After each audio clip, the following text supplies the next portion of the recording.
शंभो महादेव श्री परमेश्वर नीलकंठ प्रभु चारुमूर्ते तिंगल कलाधर पार्वती वल्लभ श्रीशैलनाथ नमः शिवाय।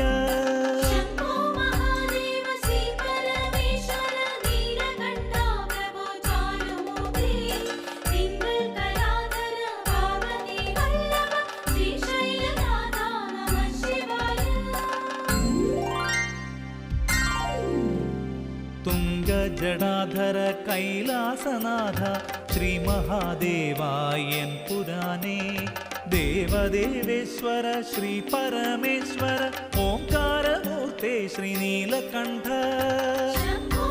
అండి ఈ రోజు మనం శివుని 5 ప్రధాన పంచభూత స్థలాలలో ఒకటైన నటరాజస్వామి ఆలయం గురించి మాట్లాడుకుందాం. తమిళనాడులోని చిదంబరంలో ఉన్న ప్రసిద్ధి నటరాజ ఆలయం శివుని 5 ప్రధాన పంచభూత స్థలాలలో ఒకటి. ఇది ఆకాశం అంతరిక్ష మూలానికి ప్రాతినిధ్యం వహిస్తుంది. ఇక్కడ శివుడు ఆనంద తాండవం చేస్తూ నటరాజునిగా పూజించబడతాడు. ఈ పురాతన ఆలయం శతాబ్దాలుగా చోళల కళల నాటి శిల్ప కళల వైభవాన్ని నిదర్శనంగా నిలుస్తూ భక్తికి మరియు నిర్మాణ శైలికి ప్రసిద్ధి చెందింది. చిదంబర కథ పరమశివుని తిలై వన సంచారంతో మొదలవుతుంది. వనం అనగా అర్థం అడవి, తిలై అనగా వృక్షాలు. ఒక ప్రత్యేకమైన నీటి చెట్టు ఇది ప్రస్తుతం చిదంబరం దగ్గరలోని పిచ్చవరం నీటి సంచాలంలో పెరుగుతుంది. ఆలయ చక్కడాలు తిలై వృక్షాలు క్రీస్తు శతకం 2వ శతాబ్దం నాటివి అని వర్ణిస్తారు. జ్ఞానం యొక్క దవనం. తిల్లై వనంలో కొంతమంది మనుషులు లేదా ఋషులు నివసించేవారు. వారు మంత్రశాస్త్రం యొక్క ప్రాముఖ్యతను నమ్మరు.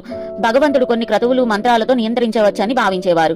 దేవుడు పిచ్చాతనాథర్ రూపంలో ఒక సాధారణ యాచకుడి వలె ఎంతో అందమైన ప్రకాశవంతమైన అడవిలో సంచరించాడు.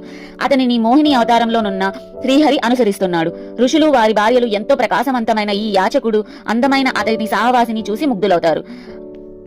ఆనందభరితులైన వారి యొక్క ఆడవారిని చూసి ఋషులు ఆగ్రహిస్తారు. మంత్రాలతో కూడిన క్రతువులను ఆచరించి అసంఖ్యాకరమైన సర్పాలను మంత్రాలిస్తారు.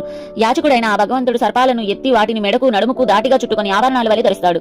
మరింత ఆగ్రహించిన ఋషులు ఆ భయంకరమైన పులిని ఆమంత్రించేసి దాన్ని కూడా శివుడు చీల్చి ఆ పులి చర్మాన్ని నడుముకు చుట్టి శాలువ వలె ధరిస్తాడు. పూర్తిగా విసుగు చెందిన ఋషులు వారి యొక్క ఆధ్యాత్మిక శక్తిని మొత్తం కూడా తీసి ఒక శక్తివంతమైన రాక్షసుడు ముయాలకన్ అను అజ్ఞానిని గర్వానికి చిహ్నమైన ఒక శక్తివంతమైన రాక్షసుని మంత్రిస్తారు. పరమేశ్వరుడు ఒక చిరునవ్వుతో రాక్షసుడి యొక్క వెన్ను మీద కాలు మోపి కదలకుండా చేసి ఆనంద తాండవం చేస్తాడు. అతని నిజస్వరూపాన్ని చూపిస్తాడు.